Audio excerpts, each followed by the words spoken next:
আসসালামু আলাইকুম। কেমন আছেন সবাই? আলহামদুলিল্লাহ আমরা কিন্তু ভালো আছি। তো কাছে দূরে দেশে এবং দেশের বাইরে যে যেখান থেকে আমার ভিডিওটি দেখা শুরু করেছেন, আশা করি আল্লাহর রহমতে সবাই ভালো আছেন। তো আমি কিন্তু আজকে বিছানার চাদরটা আর কি পাল্টাই নিতেছি। আর এই যে যেহেতু ভ্যাকসিন বিছাইছি না, বিছানার চাদর কিন্তু ময়লা হয় না, তো বালিশের কভার টভার ময়লা হয়, সেই জন্য একটু বদলাই নিতেছি আর কি। তো আমি কিন্তু খাট বা ঘরের অন্যান্য যে ফার্নিচারগুলো ছিল, সবগুলো ফার্নিচার কিন্তু খুব সুন্দর করে মুছা পরিষ্কার করে নিছি। তো সবগুলো মোছা পরিষ্কার করা সেগুলো হয়তো আর আপনাদের সাথে শেয়ার করিনি। তো এই দিক দিয়ে কিন্তু আমি বিছানার চাদরটা আর কি বিছাই নিতেছি। আর এই যে বিছানার চাদরটা দেখতেছেন, এটা কিন্তু খুব পছন্দের একটা চাদর আমার, আর ঘরের কালারের সাথে একদম আর কি মিলে যায়। তো এটা বিছাইলে আমার কিন্তু খুব ভালো লাগে, পছন্দের একটা চাদর। তো আপনারা যারা আমার ভিডিওটি দেখা শুরু করেছেন, প্লিজ একটি লাইক দিয়ে দিবেন। আপনার একটি লাইক কিন্তু আমার কাছে খুবই মূল্যবান। আপনার মতো আরও অনেকের কাছে পৌঁছে দিতে সাহায্য করবে আমার এই ভিডিওটি। তো আপনাদের ভালোবাসা, সাপোর্ট আর দোয়া ছাড়া কিন্তু আমার এই ছোট্ট চ্যানেলটারে বড় করা কোনোভাবেই সম্ভব না। তো সবাই আমার জন্য দোয়াও করবেন। আর এই তো বিছানা করার পর, ফার্নিচার মোছার পর কিন্তু আমি ঘরটা একটু ঝাড়ু দিয়ে নিতেছি।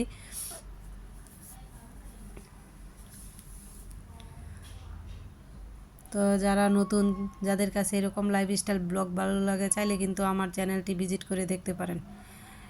চ্যানেলটি সাবস্ক্রাইব করে আমার পাশে থেকে যাবেন, নোটিফিকেশন অন করে রাখবেন, যাতে ভিডিও ছাড়ার সাথে সাথে আপনাদের কাছে পৌঁছে যায় এবং মূল্যবান সময় বের করে দেখে নিতে পারেন। আর যারা এই কাজটি করে নিয়েছেন তাদেরকে অসংখ্য ধন্যবাদ। তো পরিপাটি ঘর গুছানো, ঘর সংসার এগুলো কিন্তু না খুবই ভালো লাগে। এগুলো হচ্ছে চোখের শান্তি, মনের শান্তি। তো এই তো এক ঝলকে আপনাদেরকে আমার বেডরুমটা দেখিয়ে দিচ্ছি। তো আপনারা তো অনেকবার দেখছেন। তো আর কি, যখন আমি ঘর গুছাই তখন আমার মনে আলাদা একটা শান্তি কাজ করে। আমি কিন্তু গুছানো রুমটা এসে না বারবার দেখি। তো এই কাজটা কিন্তু এখন না, আমি খুব আর কি অনেক আগে থেকে এরকম করি। যখন আমি কোনো একটা রুম সুন্দর করে গুছায় পরিপাটি করে লই, তখন ওই রুমের দিকে আমি বারবার এসে দেখি, একটু তাকাই থাকি। এটা আমার কাছে আর কি, আমার এটা একটা মনের শান্তি, মনের ভালো লাগা কাজ করে। আর এই যে ঘরের যত ফার্নিচার দেখেন না, এই ফার্নিচারগুলো বানাইতে আর কি অনেক ত্যাগ বা অনেক স্যাক্রিফাইস ছিল আমার বা আমার হাজব্যান্ডের। তো অনেক, এই রুমের অনেক ফার্নিচার আছে যেগুলো আমার হাজব্যান্ড আর কি আমার ভালোবাসা মনে করেন যে করে দিছে, যেগুলো আমার আর কি একবারও বলতে হয় নাই যে আমার এই জিনিসটা লাগবো বা প্রয়োজন এরকম।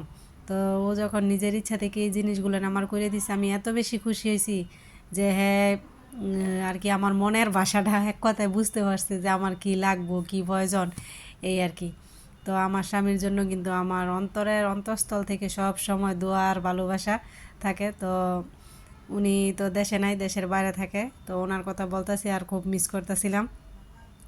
তো আল্লাহ যেন ওনারা সব সময় সুস্থ রাখে, আর সব সময় যাতে আমরা একে অপরের সাথে আর কি এরকম একজন আরেকজনের সাথে যাতে এরকম ভালোবাসার সম্পর্কটা সব সময় থাকে। তো এই আর কি। তো কথা বলতে বলতে কিন্তু আমার ঘর দেখানো হয়ে গেছে। তো এখন কিন্তু আমি অন্য কাজকর্মে লাগিয়ে পড়বো। তো গুছানো ঘরটা দেখে আমার খুব শান্তি, মনে শান্তি আসতেছে, ভালো লাগা কাজ করতেছে, এই আর কি। তো শুধু ঘর গুছাইলে তো চলবো না, রান্না বাড়া খাওয়া দাওয়াও করতে হইব। তো এদিক দিয়ে কিন্তু আমি মাছ ভেজে নিতেছি। তো আজকে রান্না করব মিষ্টি লাউ আর মুরগির মাংস।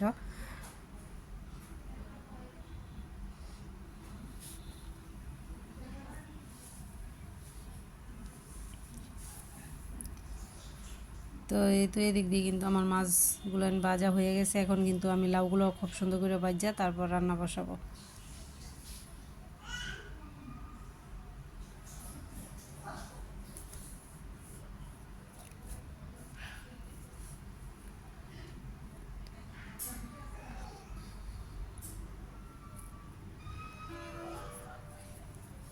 তো এই তো লাউগুলেন কিন্তু আমি আগেই একটু ভাজা রাখছিলাম, আর ওইগুলোই ভালো করে কষায় তারপর রান্না করব। আর এই যে লাউগুলেন কষাইতেছি, আমি কিন্তু মশলার সাথে একটু চিনিও দিছি, কারণ মিষ্টি লাউ আমার বাচ্চারা পছন্দ করে, কিন্তু তরকারিটা মিষ্টি হইতে হইব, নয়তো খাইতে পছন্দ করে না।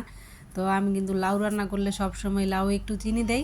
তো আমার বাচ্চারা কিন্তু এটা খুবই পছন্দ করে খায়, যে এক সাইডে লাউ আর মাংস রাখলাম, তো মাংস না খেয়ে কিন্তু লাউয়ের তরকারি খাইব। তারপর মনে করেন যে এই কী বলে এটারে এই যে বেগুন বেগুন রাখি আর মাংস রাখি, মাংস নিব না কিন্তু বেগুনের তরকারিটা নিয়ে খাইবো, এরকম আর কি। কিছু কিছু জিনিস আমার মেয়েদের খুবই পছন্দ, যে ওইগুলো করলে আর আমার অন্য কোনো কিছু না করলেও চলে।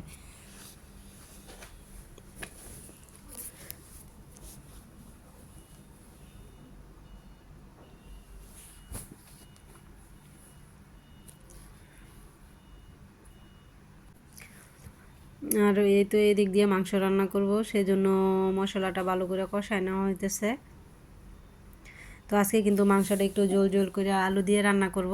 তো মাংসটা তো কিন্তু একটু জোল জোল করে আলু দিয়ে রান্না করা হয়েছে। আর কি রাতে পিঠা বানাবো, তো পিঠা দিয়ে খাবো, সেই জন্য একটু জোল জোল করে রান্না করা হয়েছে। তো রান্না করার পর কিন্তু এই যে এদিক দিয়ে কিন্তু এই লাউয়ের ভর্তা আমার বোন জামাই যে নিয়ে আসছিল, তো আমার শাশুড়িরে দিয়ে কিন্তু লাউয়ের ভর্তাটা বানাই নিয়ে আসছি। এত মজা হয়েছে ভর্তাটা, কি বলবো। তো আমি যখন বয়স দিতেছি লাউয়ের ভর্তাটা দেখে কিন্তু আমার জিভে একবারে পানি চলে আসছে খাওয়ার জন্য। তো খুবই ভালো লাগে। আর এই তো এদিক দিয়ে কিন্তু আমার আর কি ব্লেন্ডারে করে নিছি গোলাটা। তো এখন আমি চিতই পিঠা বানাবো। তো এই তো আগে কিন্তু না এক সময় আমি কোনো পিঠেই পারতাম না, তো এটা হয়তো আরও অনেক ভিডিওতে বলছি। তখন কিন্তু আমার হাজব্যান্ড বলতো যে মেয়ের জামাই আসলে আমি কী করে খাওয়াবো।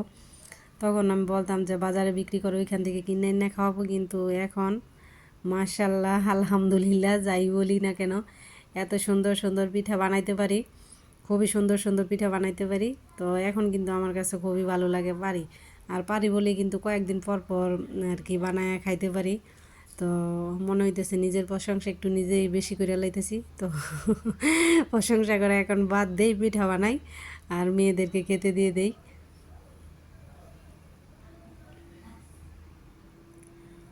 তো মাংস দিয়ে কিন্তু চিতই পিঠা খাইতে বেশ মজা। আর চিতই পিঠা এমন একটা পিঠা সব কিছুর সাথে খাওয়া যায়, শুটকির ভর্তা বলেন, মাংস বলেন, বা দুধে ভিজাইয়া বলেন, সব কিছু দিয়ে খাওয়া যায়। সব কিছুর সাথে কিন্তু এটা খুব ভালো হয় আর কি। এই তো মাংসটা নিয়ে নিচ্ছি আর মেয়েদেরকে এখন কিন্তু খেতে দিয়ে দিব।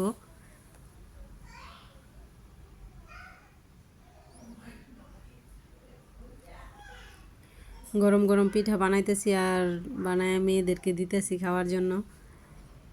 তো আমার মনে হয় যে একবারে চুলা থেকে নামায় চুলার পাশে বইসা খাইতে পারলে ওইটা আরও বেশি ভালো লাগে। তো সবাই ভালো থাকবেন, আল্লাহ হাফেজ।